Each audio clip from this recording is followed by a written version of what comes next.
आज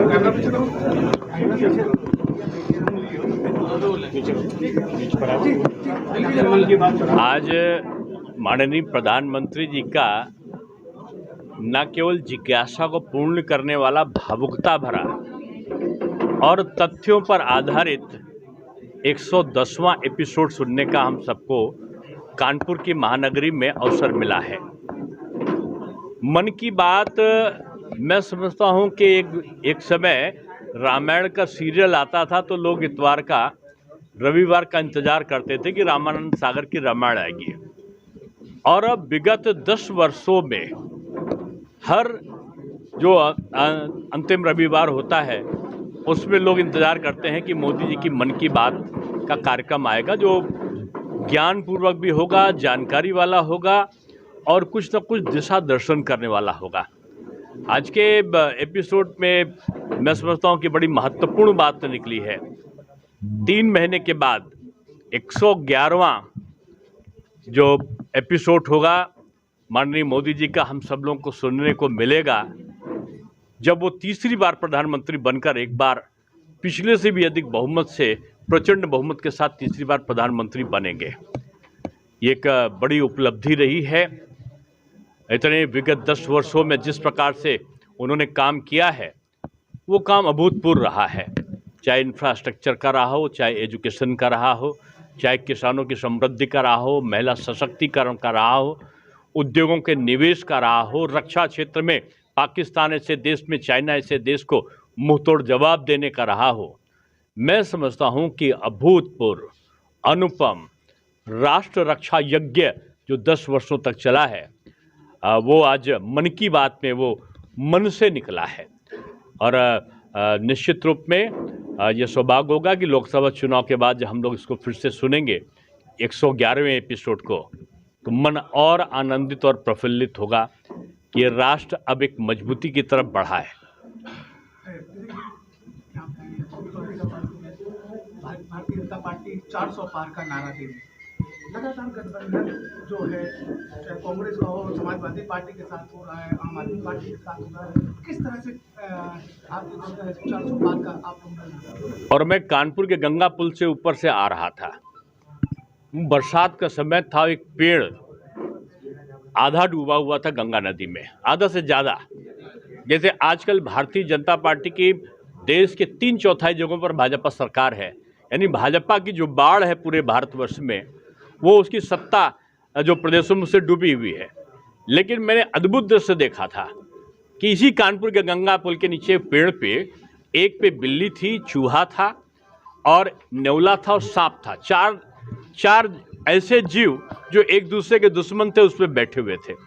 मैंने यहाँ के लोगों से पूछा था, वो अखबार में छपा भी था, कि ये प्रकृति का क्या नया है कि सांप जो है वो चूहे को खा जाए, बिल्ली चूहे को खा जाए, सांप को नेवला खा जाए, सब एक दूसरे के दुश्मन लेकिन एक साथ पेड़ पर बैठे हुए। तो एक बुजुर्गवार ने कहा, ये बाढ़ आई हुई है बेटा, जब बाढ़ खत्म हो जाएगी तो ये नीचे उतरेंगे, नेवले को सांप को खाएगा, सांप जो है चूहे को खाएगा, बिल्ली चूहे पर आक्रमण करेगी और उसमें कोई दूसरा आक्रमण करेगा।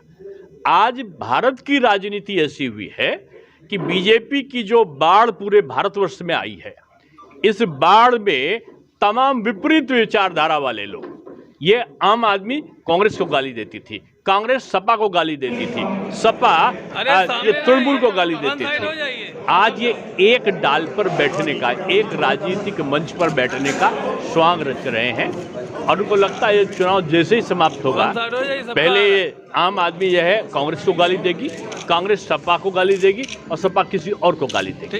ये विपक्षी दल अवसरवादी हैं, अवसादग्रस्त हैं, हार की पराजय, अपनी लगातार पराजय से ये एक प्रकार से आक्रोशित हैं और मैं समझता हूँ ये उनके राजनीतिक अस्तित्व की लड़ाई का ये अंतिम दौर है। और ये जो कांग्रेस रूपी ऐतिहासिक जर्जर इमारत है 100 साल से ऊपर की, वो इस चुनाव में ढह जाएगी और बीजेपी की सरकार में कहाँ जहाँ जाते वो तोड़ो यात्रा हो गई है, राहुल तोड़ो यात्रा। और राहुल जी एक भाजपा के स्टार प्रचारक के रूप में है, वो उनकी सारी जो गलतियां हैं राहुल गांधी की, वो उनकी अपरिपक्वता उनकी हर यात्रा में, हर एपिसोड में दिखाई पड़ती है। उनको उत्तर प्रदेश के नौजवान नस्ली दिखाई पड़ते हैं, उनको यहाँ के लोग उत्तर प्रदेश के या उनको राम मंदिर में राम नहीं दिखाई पड़ते। वो कहते हैं कि राम के वहाँ पे वो बेस में कोई और आ गया। वो मतभेद पैदा करने वाले लोगों का एक समूह है, दो पारिवारिक लोगों का मिलन हुआ है राजनीतिक क्षेत्र में। जैसे अखिलेश जी, उनके अभी आप टिकट देखो, अखिलेश जी ने टिकट दिया अपने भाई को, अपने भौजाई को, अपनी पत्नी को, अपने भतीजे को। अब सोनिया जी ने राज्यसभा का खुद ले लिया। अब राहुल जी को, प्रियंका जी को, मैं उनसे कहूँगा बाड्रा जी को भी दीजिए, रॉबर्ट जी को और उनके बच्चों को भी दे डालिए। सब यहीं पर ये परिवारवादी लोग इस देश को नहीं चला सकते। और मैं समझता हूँ कि मोदी जी का परिवार पूरा भारतवर्ष है और वो अपने पूरे भारतवर्ष के परिवार को बहुत अच्छी तरह चला रहे हैं।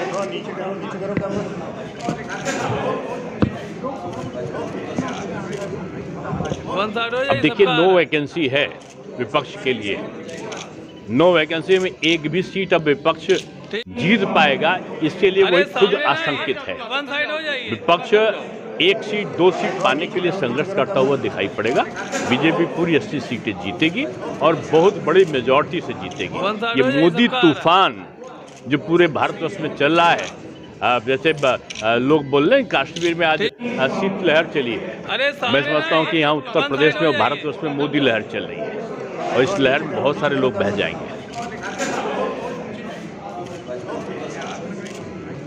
वन साइड हो जाए, सबका आ रहा है।